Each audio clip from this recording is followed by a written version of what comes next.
उत्तराखंड का निर्माण 9 नवंबर सन 2000 को कई वर्षों के लंबे संघर्षों के बाद भारत के 27वें राज्य के रूप में हुआ। सन 2000 से 2006 तक ये उत्तरांचल नाम से जाना गया।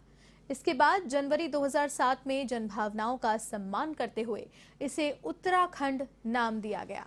इसीलिए इस दिन को उत्तराखंड में स्थापना दिवस के रूप में मनाया जाता है। आइए विस्तार से जानते हैं देवभूमि के बारे में।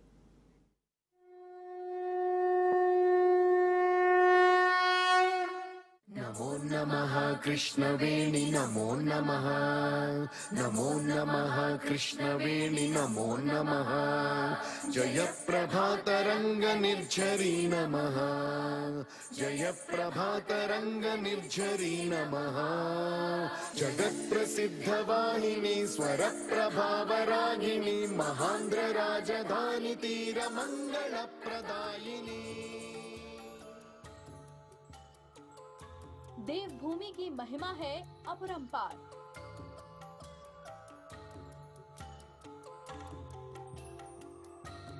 यहाँ ऋषि मुनियों ने की सैकड़ों साल तपस्या।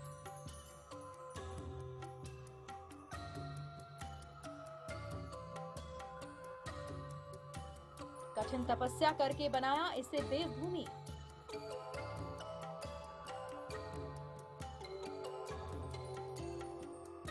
इसका वैभव पाने के लिए श्रद्धालु आते हैं दूर दूर से।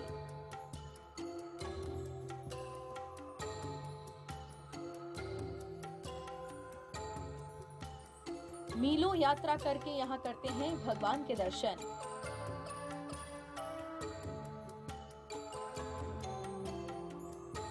उत्तराखंड की हवा में गंगा आरती की सुगंध है।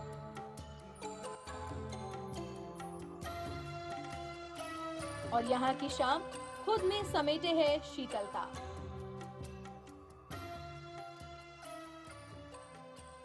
(2011) की जनगणना के अनुसार उत्तराखंड की जनसंख्या 1,01,16,752 है, जो बीते 10 सालों में इससे ज्यादा हो चुकी है। मैदानी क्षेत्रों के जिले पर्वतीय जिलों की अपेक्षा अधिक जनसंख्या घनत्व वाले हैं। उत्तराखंड के मूल निवासियों को कुमाऊनी या गढ़वाली कहते हैं, जो प्रदेश के 2 मंडलों कुमाऊं और गढ़वाल में रहते हैं। एक अन्य श्रेणी है गुज्जर, जो एक प्रकार के चरवाहे हैं और दक्षिण पश्चिमी तराई क्षेत्र में रहते हैं। देहरादून उत्तराखंड की राजधानी होने के साथ इस राज्य का सबसे बड़ा नगर है। राज्य में लोगों की मांग थी कि उत्तराखंड पहाड़ी राज्य है, इसीलिए इसकी राजधानी भी पहाड़ों के बीच होनी चाहिए, जिसके चलते गैरसैंण कस्बे की भौगोलिक स्थिति को देखते हुए यहाँ राजधानी प्रस्तावित हुई। लेकिन संसाधनों की कमी के कारण अभी भी देहरादून राजधानी ही है। राज्य का उच्च न्यायालय नैनीताल में है, तो अल्मोड़ा, उधम सिंह नगर, चंपावत, नैनीताल, पिथौरागढ़, बागेश्वर, उत्तरकाशी, चमोली गढ़वाल, टिहरी गढ़वाल, देहरादून, पौड़ी गढ़वाल, रुद्रप्रयाग और हरिद्वार राज्य के जिले हैं। उत्तराखंड से पहले ये क्षेत्र यूपी में शामिल रहा। पारंपरिक हिंदू ग्रंथों और प्राचीन साहित्य में इसका उल्लेख उत्तराखंड के रूप में हुआ है। हिंदी और संस्कृत में उत्तराखंड का अर्थ उत्तरी क्षेत्र या उत्तरी भाग है। यहाँ बोली जाने वाली भाषा की अगर बात की जाए तो मध्य पहाड़ी की 2 बोलियां कुमाऊनी और गढ़वाली बोली जाती हैं। इसके अलावा जौनसारी और भोटिया 2 अन्य बोलियां जनजातीय समुदायों द्वारा पश्चिम और उत्तर में बोली जाती हैं, लेकिन हिंदी पूरे प्रदेश में बोली और समझी जाती है। नगरीय भागों में ज्यादातर जगह हिंदी ही बोली जाती है। देवभूमि राज्य की सीमाएं उत्तर में तिब्बत और पूर्व में नेपाल, पश्चिम में हिमाचल प्रदेश और दक्षिण में उत्तर प्रदेश से लगी हुई हैं।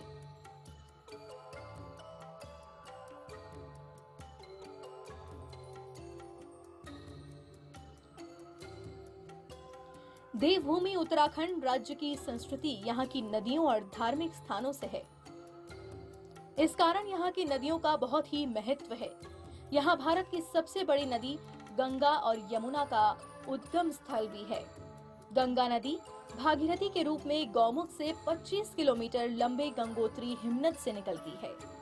भागीरथी और अलकनंदा देवप्रयाग में संगम करती हैं, जिसके बाद वो गंगा के रूप में पहचानी जाती है। यमुना नदी की उद्गम क्षेत्र बंदरपूंछ के पश्चिमी यमुनोत्री हिमनद से है।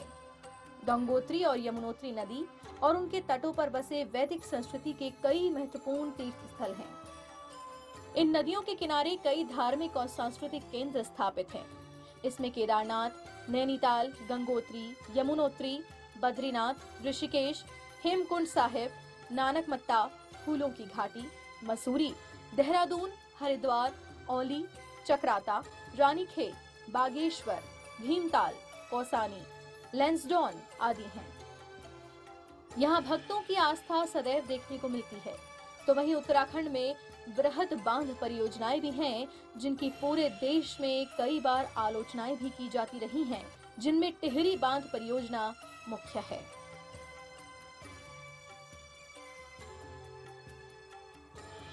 राज्य की पौराणिक और ऐतिहासिक मान्यता भी अपना खास स्थान रखती है। पौराणिक ग्रंथों में कुर्मांचल क्षेत्र मानस खंड के नाम से प्रसिद्ध था। ग्रंथों में उत्तरी हिमालय में सिद्ध गंधर्व, यक्ष, किन्नर जातियों की सृष्टि और इस सृष्टि का राजा कुबेर बताया गया है। कुबेर की राजधानी अलकापुर बताई गई है। कुर्मांचल और कुमाऊं नाम चंद राजाओं के शासनकाल में प्रचलित हुआ। कुर्मांचल पर चंद राजाओं का शासन कत्यूरियों के बाद शुरू होकर 1970 तक रहा। 1790 में नेपाल की गोरखा सेना ने कुमाऊं पर आक्रमण कर उसे अपने अधीन किया। गोरखाओं ने 1815 तक राज किया। 1815 में अंग्रेजों से हारने के बाद गोरखा सेना नेपाल चली गई, लेकिन अंग्रेजों ने कुमाऊं का शासन चंद राजाओं को न देकर ईस्ट इंडिया कंपनी को दिया। गढ़वाल के इतिहास की अगर बात करें तो यहाँ के इतिहासकारों के अनुसार पंवार वंश के राजा ने इन गढ़ों को अपने अधीन करके एकीकृत गढ़वाल राज्य बनाते हुए श्रीनगर को राजधानी बनाया। केदार खंड का गढ़वाल नाम तभी प्रचलित हुआ। 1803 में नेपाल की गोरखा सेना ने गढ़वाल राज्य पर आक्रमण कर अपने अधीन कर लिया। महाराजा गढ़वाल ने नेपाल की गोरखा सेना की आधिपत्य से राज्य को मुक्त कराने के लिए अंग्रेजों से मदद ली। अंग्रेजों ने गोरखा सेना को देहरादून के समीप 1815 में परास्त कर दिया।